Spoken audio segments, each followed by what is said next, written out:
నా మీద అబద్ధాలు మోపుతున్నారయ్యా, నా భార్య మీద అబద్ధాలు మోపుతున్నారయ్యా, నా బిడ్డల మీద అబద్ధాలు మోపుతున్నారయ్యా, నా క్యారెక్టర్ మీద అబద్ధాలు మోపుతున్నారయ్యా. తద్వారా నాకు కావలసిన మేలు ఇతరుల దగ్గర నేనేం చేయలేకపోతున్నా, పొందుకోలేకపోతున్నా. ఫరో కింద ఒక అధికారి ఉన్నాడు, అతని పేరే పొతీఫర్. పొతీఫర్ యొక్క భార్య, ఆ మేడం రుజువులతో అబద్ధం మోపింది. ఎవరి మీద? పాస్ అయిపోయారు.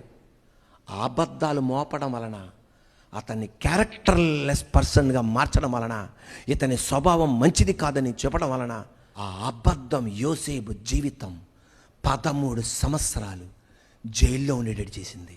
అబద్ధానికి అంత పవర్ ఉంది.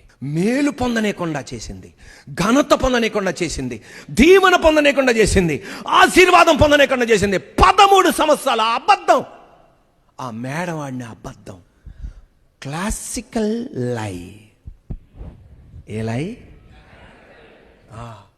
చాలా మేధావితనంతో చేసింది, రుజువులతో చూపింది. 13 సంవత్సరాలు అల్లాడిపోయాడండి. కానీ కొంచెం లేట్ అయింది కానీ దిమ్మ తిరిగే జవాబు దేవుడు ఇప్పించాడండి.